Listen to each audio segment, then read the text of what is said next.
پاکستان میں سب سے زیادہ بحث کس پر ہوتی ہے؟ اسلامک بینکنگ حلال ہے یا نہیں؟ آج میں آپ کے سامنے پوری حقیقت کھولنے والا ہوں۔ بہت سے لوگ یہ سمجھتے ہیں کہ اسلامک بینکنگ صرف نام کی ہوتی ہے۔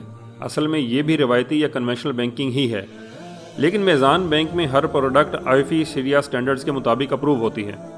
بینک کا شریعہ بورڈ ہوتا ہے جو ہر پروڈکٹ کو لائن بائی لائن ویریفائی کرتا ہے کہ اس میں کہیں بھی انٹرسٹ، غرر یا حرام ایلیمنٹ نہ ہو۔